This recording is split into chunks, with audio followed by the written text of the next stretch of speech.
Call this District of Clearwater Special Council meeting for Friday, May 9th, 2025 at 5 p.m. to order.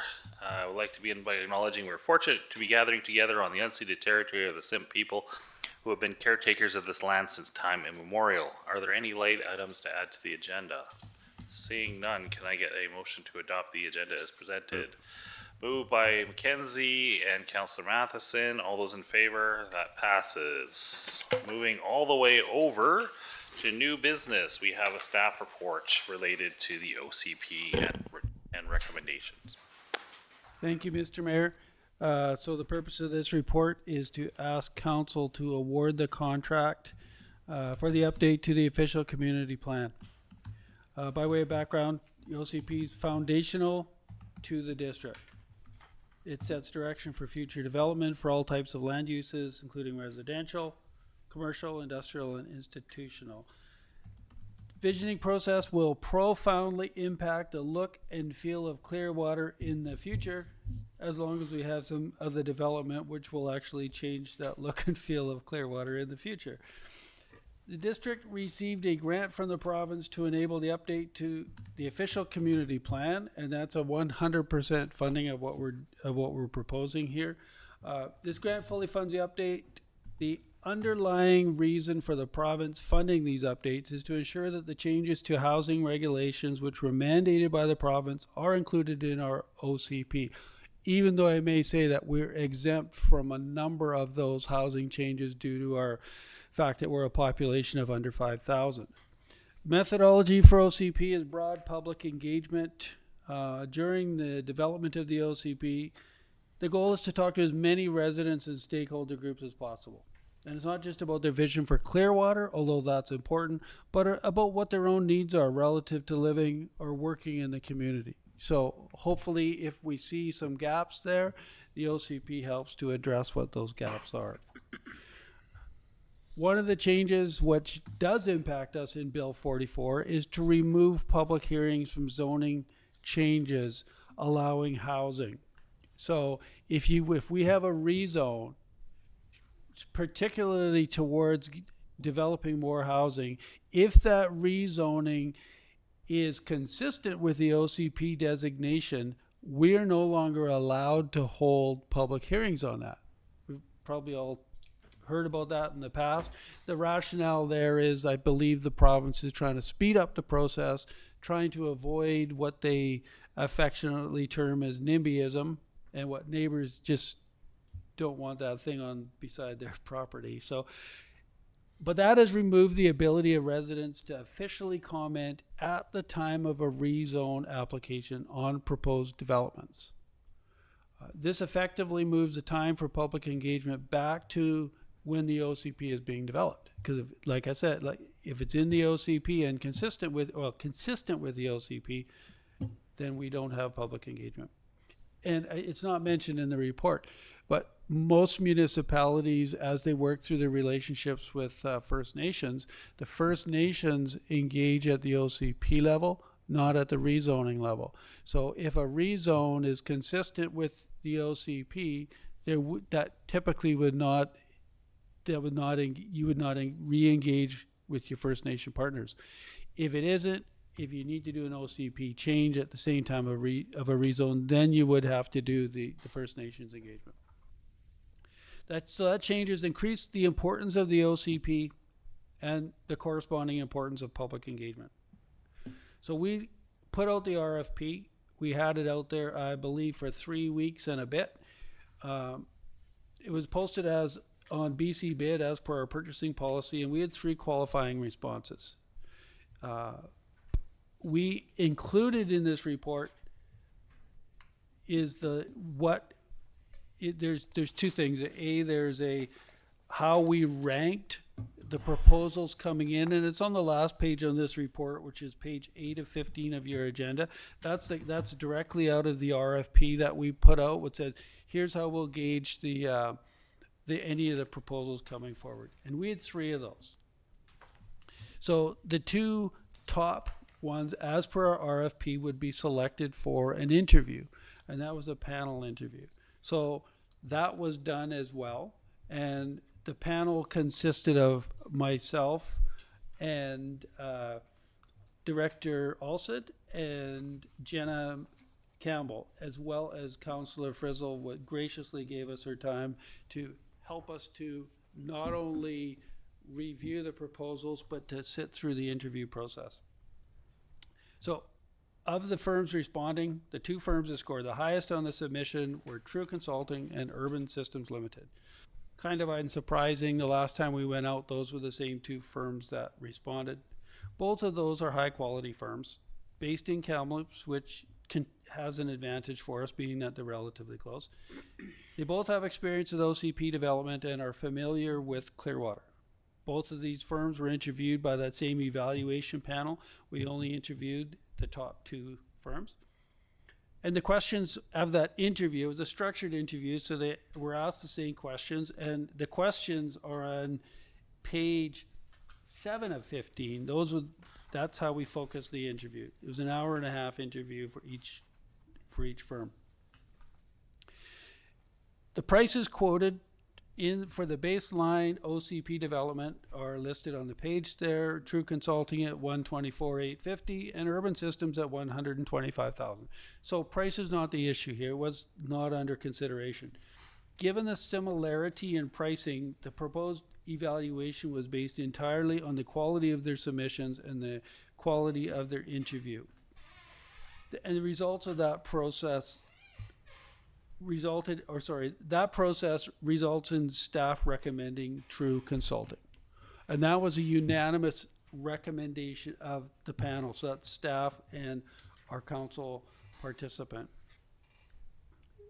It should also be noted both proposals included options for extra work related to the engagement. So one of the proposals was in some ways seemed a little incomplete because they weren't with us to the end of the process of getting the final bylaws all done. And the other proposal got so it would have cost extra to do that. The other proposal had some features of enhanced engagement, which would cost a little bit more, or some other innovative type technologies that could be used. Neither proposal was perfect. And I want to point that out. They were good proposals, but staff was looking at the proposals. Neither one scored 100%. It's like, right on, this is what we need. So we're looking at that. And because this is the first time we've done this since 2011, I believe the last one was prepared, and it started even before that, we want to make this as good a proposal going into it as we can. So you'll note the actual recommendation is we've got more money in the kitty from this grant that they're recommending is being spent by the end of the year.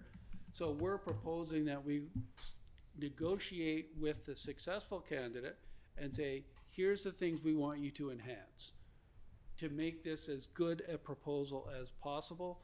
And then depending what that enhancement entails is how much extra work and time on their part, it may be a cost adder, which is why we're asking for an up to amount. Let's see. So the district received a grant relative to funding that OCP and other related type work. We have $148,000 left of that grant. The recommendation is that the spending be concluded by December 31st. And I may add that in consultation with the province, that's a recommendation. They're okay with that spending going longer. And if we do any enhanced type engagement, it's going to go longer. But the goal of this would be that if it does stretch out longer, we don't stretch it and turn this into a years long process. We're hoping we could, if it does get expanded, we could expand it and maybe conclude by the spring of 2026 would be a reasonable time to do that in. The longer they go, the less interest people take in them, unfortunately. So the staff recommendation is that the contract award should be to True for $124,850 plus whatever we negotiate extra as we talk to them, and that council approve up to that $148,000. A couple of other little notes there. Under strategic priorities, this is not just an update to meet minimal provincial requirements. because we're an exempt community, we could have done a little update like that, quick and easy, right?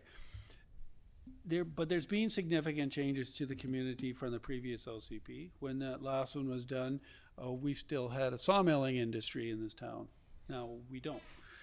And potentially some community altering changes coming into the future, right? Still just potential at this point in time. Speaking specifically, probably most community altering would be the Taseko mine development. And this OCP, we've actually asked the proponents to consider the Taseko mine, and what both of them have come back is they will give us, in addition to the OCP, which must be done on housing projections as per the housing needs analysis, which was completed just recently. That legally is what the OCP must be done on, but they will both give us a memo related to Taseko. Here's the things we need to do to get ready. Here's some of the trigger points and actions we should be taking as a community. So if council approves the staff recommendation of spending up to $148,000, there are no financial implications to the district. The expense is fully covered by the provincial grant, but it does require a budget amendment. Our current budget has $80,000 in there for the OCP, but like I said, there would be no taxation impact. Communication to the public. Obviously, the OCP is all about communication and it's all about engagement. So the communication part of this is really huge. And in fact, the first thing the successful proponent will do will be bringing their engagement plan back to council for a discussion about their engagement plan. As far as options, I hate to say in this, I don't think there's a lot of options for council. Council obviously has the options if there's, if you one proponent versus another. But as far as options of whether to do or not to do the OCP, we're regulated to do this thing now. I think we go ahead and do it. In fact, the new regulation is that it's supposed to be renewed every 5 years after this first one, what everyone is mandated to do. So we could, I guess, in theory not do it, but we wouldn't be behaving well according to the province and we'd lose that funding where they're holding it out to us. And council could bring in both candidates' firms for direct conversations, but again, that's a staff role and not the governance role. So our recommendation would be not to do that. So the recommendation in front of you is that council awards the contracts for the update of the OCP to True Consulting for $124,850, and that council authorizes the expenditure of up to $148 to complete the District of Clearwater OCP, and that I should add to that, I'm sorry, based on negotiation with staff or negotiation between the consultant and staff. And that council directs staff to bring forward a budget amendment as required sometime within this annual budget cycle to cover this off. Thank you. So and I just want to add one point here, and it's probably dying to ask some questions here. We went ourselves through the scoring on a line by line basis on this. I don't feel that it's appropriate to share that on a public document, in the sense that both of those firms do a lot of work in the community. They're both high quality firms. I'm actually convinced either one of those firms could have done a reasonable job for us. But I don't want to put information into the public realm which is pejorative to one firm or another. Thank you. That concludes my report. Questions? Mover and a seconder. Oh, no. I was waiting to see if there's questions. I was waiting for the questions. I know, but I was trying to, see. Do you have a question? I do. No, you go. I guess, do we need to use these? No, we're recording. So I guess, my question is more about the OCP in general. What is the benefit of doing the OCP right? In terms of, how does it make our job as a municipality? What's going to change by this redoing the OCP in terms of getting work done? That's a really great question. So the OCP is what our hopes, dreams, visions, and aspirations are. But it's also dependent on private industry, and not industry like big industry, but on people wanting to build homes, developers wanting to do larger developments, on industry wanting to move here. If those things don't happen, then we can plan for change, but the change won't happen. But the intent of an OCP is to say, if housing happens, we want it to happen in this location. You know, the locations what best suit the needs from an infrastructure perspective, what best suit the needs where if some homeowners, I'm thinking in particular of some of the later trends where people want small housing, or they want to be closer to services, or people as they retire want to downsize but still be an independent kind of a living arrangement where they have their own small house or whatever, right? Those can be facilitated by the OCP. The other thing that we've experienced a lot in the community, at least recently, is every time somebody wants to do something here, they got to go for a rezoning amendment. And then it takes, at the very best case scenario, 3 to 4 months to put that through. And that's when it's the most popular zoning amendment ever done. It still takes a long time to put through. If the OCP and then the zoning, which typically follows your OCP, you do a zoning bylaw as well. If you make those so they're more amenable to the development you would like to see, you can speed that process up. There's less of a regulatory process to change those designations because you can change them up front, right? The other big part of it does, and those are kind of the technical answers about what makes it easier. The big part, what I'm looking for in this OCP, is hopefully some of the visioning thoughts. The visioning thoughts around it, the OCP mentions let's figure out our plan for our urban centers. And in particular, you know, the one we talk about most probably now is around the traffic circle. I've heard it called by a very wise man to be a truck stop with a view. So how do we turn it from a truck stop with a view to more of a town center where people actually want to stop? That visioning work, it's a huge project to do that. I'm not saying that's all going to get covered off in the OCP, because it won't. That would be a separate type of a review, but this can start to sow the seeds for that and start to get people thinking about that, making sure we have the commercial land designations would support the type of things we would see in that city, in that center for the district. So there's the visioning aspects of it are really important as well. And some firms tend to focus on the vision and they kind of leave out what you need in the ground to accomplish that vision. And so we try to make that connection as well, with the feeling that we don't just want pretty pictures. We want pretty pictures, but we want to understand what it'll take to develop in that area. So the advantage of both of these firms is that they got a really strong engineering background, and they're planning firms with a strong engineering background. They can deliver that a little bit better rather than one firm we looked at the other firm we considered who would be more visionary and you need this housing and this, and without probably any engineering connection to what it would take to get that done.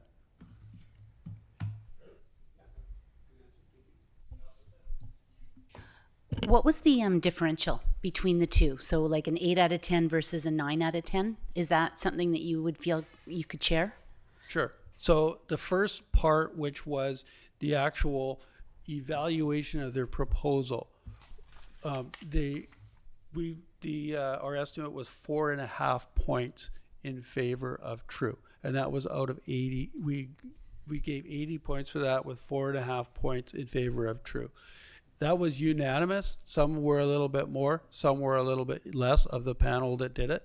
And then on the actual interview side, both firms did really well.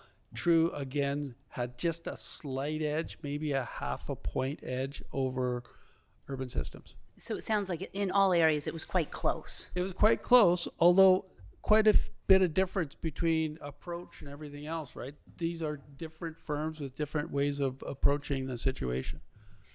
My follow-up question is, I was a bit unclear, given the fact that you alluded to some extras to the quotes, is what does $125,000 get us? Like, what's their package price? What does that include? Do we get a sunroof, standard, leather seats? The $125,000 includes everything we asked for in the OCP to get the job done as far as what we need for the housing updates, but it also includes the appropriate, what they deem to be the appropriate level of engagement. One of the challenges that we have is we are proposing a lot of the engagement over summertime. So what True's proposal was to hit the engagement hard in June, and then go back out to the public more in the September range when people are back, but do some engagement in the summertime. Whereas with Urban Systems, their engagement process was to hit it early and hit it really hard, bring a team in here, have them on the ground for what they call OCP in a week, which was have people on the ground for a week, talk to everyone they can in the community, and engage from that perspective. True's approach was more phased in over the summertime and more of a longer term approach.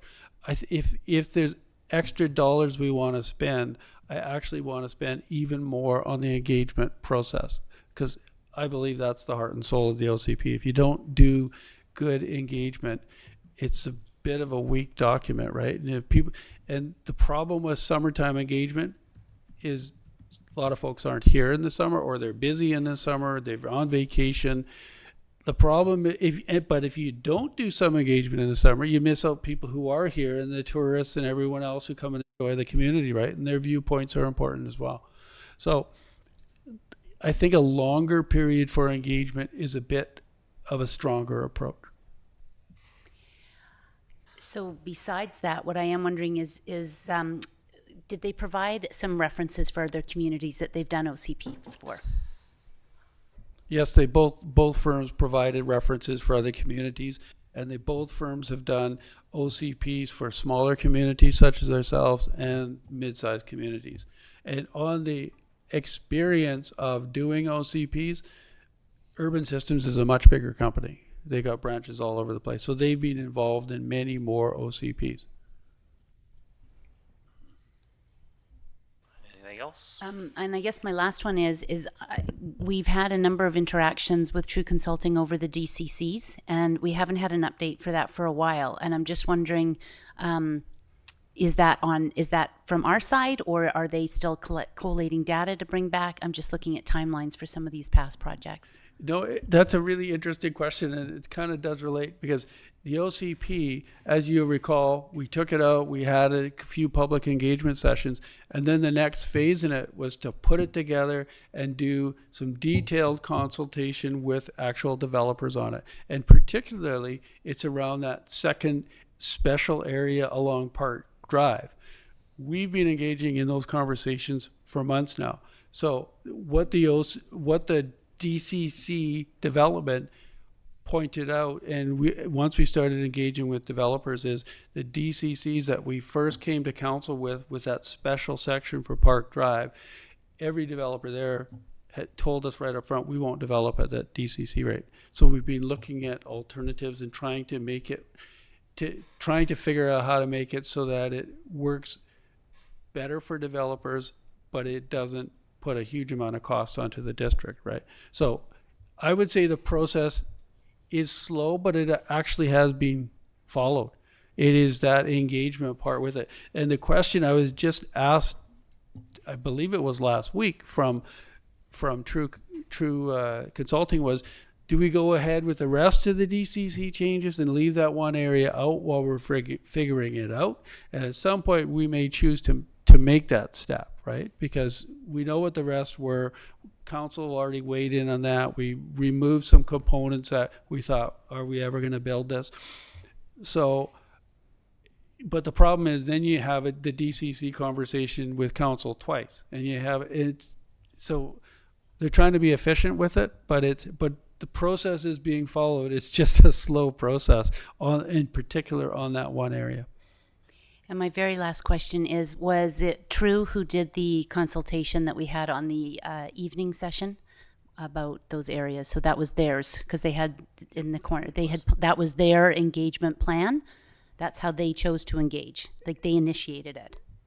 Pertaining to what project? Do DCs? DCCs, like that was their The open idea of house we engagement. had with. Yeah, so there was, in addition to that process, there was also a meeting that was held here, that we brought in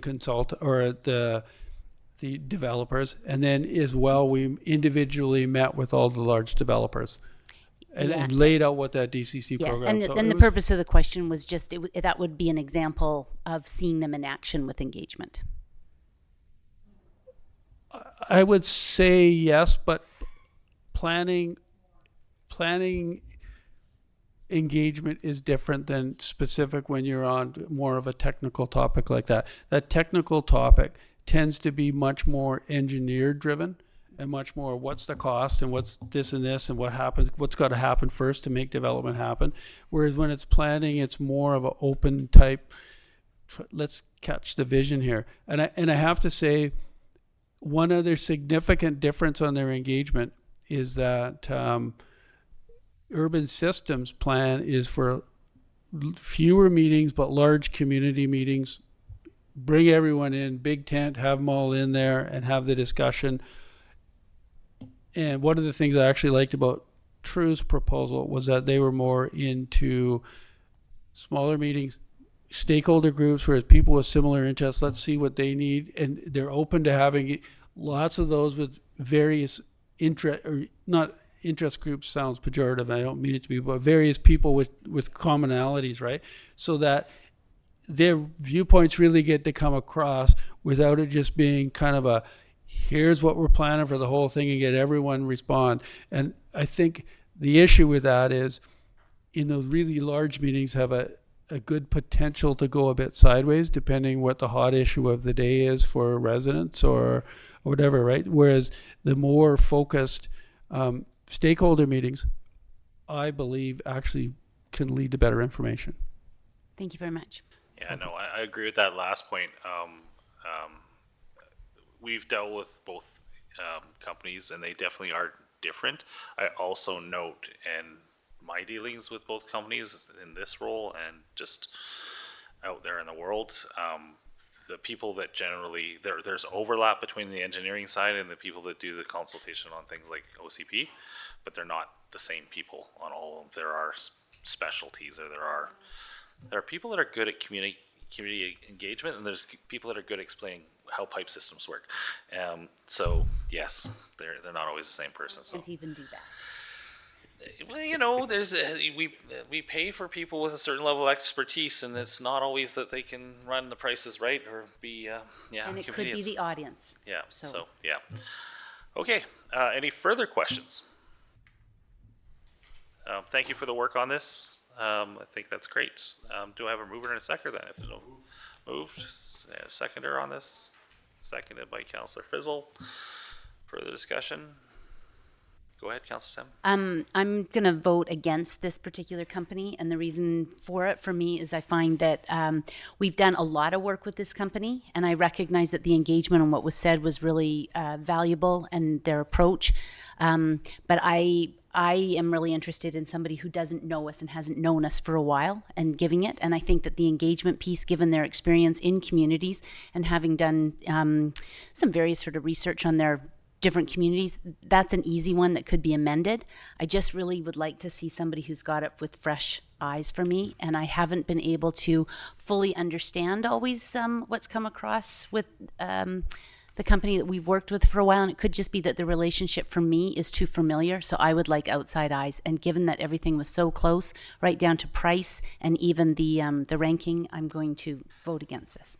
Okay, fair comment. I know Urban Systems has actually done work here in the last few years, so and I bizarrely, without knowing that they were one of the representatives or the bidders for this, they sat with me at Silga and had dinner They are completely familiar with Clearwater. They know all about Clearwater. They know what's going on here because they're not just working for municipalities. They're working for developers. They're working for industry. So, you know, I'll just counterpoint to say that I think they actually do know what's going on here. Oh, no, I'm sorry, you and they misunderstood do- me if that was your case. Is that, I don't think they're a fresh set of eyes. I think they actually do know what's okay, going that's on. a fair comment. Yeah, Yeah. yeah. For me, with my relationship with it, in the municipal, for me, it would be just a fresh eyes, fresh thing. I just think we've done a lot with the other company.